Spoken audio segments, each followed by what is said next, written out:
खरं तर पुनर्जन्म ह्या विषयावर आधारित फिल्म खूप आधी आपल्याकडे यायच्या आणि खूप जुना फॉर्मॅट आहे हा. बट तो म्हणजे एक पुनर्जन्म आणि at the same time past life regression असं एक मिक्सचर घेऊन एक सायकोलॉजिकल थ्रिलर आपल्या भेटीला आली, जिचं नाव आहे असंभव. आणि याच फिल्मचा रिव्ह्यू ह्या व्हिडिओमध्ये असणार आहे. पटापट सुरू करूया. चॅनलला सबस्क्राईब करून टाका.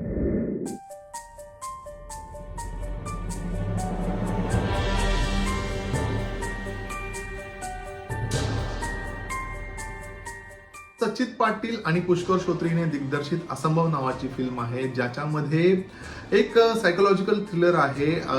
एक व्यक्तीला एक स्वप्नामध्ये एक जागा दिसते आणि जी की तिला काही दिवसांमध्येच ऍक्च्युअल मध्ये म्हणजे जे स्वप्नात दिसते तीच जागा तिच्या डोळ्यासमोर येते आणि त्या जागेशी तिचं काय म्हणजे कशी लिंक आहे तिच्याशी ती जागा आणि त्या जागेत नक्की काय घडलंय आणि हे पास्ट लाईफ रिग्रेशन नक्की काय आहे आणि हे जे दोन कॅरेक्टर आहेत सचित पाटीलचं आणि मुक्ता बर्वेचं यांचं काय कनेक्शन आहे एकमेकांमध्ये, हे सगळा हा गुंता असंभव नावाच्या फिल्ममध्ये सोडवला जातो. अनेक जागी अशा सरप्राइझिंग मोमेंट्स आहेत.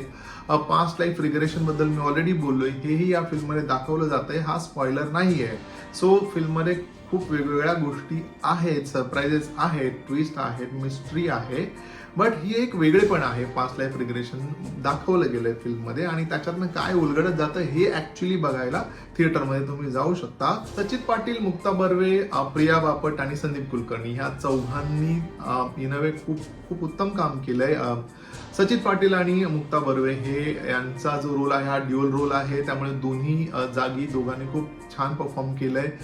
मुक्ता बर्वे बद्दल आपल्याला वेगळं सांगायला नको. मुक्ता बर्वेचं पोटेन्शियल आपल्याला माहित आहे की कुठल्या ताकदीची ती अभिनेत्री आहे आणि अगेन ह्या फिल्म मधनंही तुम्हाला ते एक्सपिरियन्स करता येईल.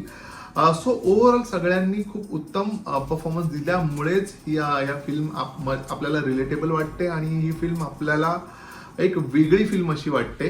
दिग्दर्शनाबद्दल जर का सांगायचं झालं ना, तर कुठेतरी मला असं वाटलं की सुरुवातीचे जिथे एक कनेक्शन एस्टॅब्लिश होत असतं सचित पाटील आणि मुक्ता बर्वेमध्ये, यामध्ये या डायलॉग रायटिंगचा फॉल्ट आहे की माहिती ना, खूपच जास्त वेळा थँक्यू सॉरी हे खूप जास्त वेळा ऐकायला येत आहे. अँड आय ऑल्सो अंडरस्टँड की एक फॉर्मल इक्वेशन असतं दोघांमध्ये म्हणून, पण हे कुठेतरी खूप जास्त ऑब्झर्व झालं माझ्याकडनं, त्यामुळे तो एक मला निगेटिव्ह पॉइंट वाटला.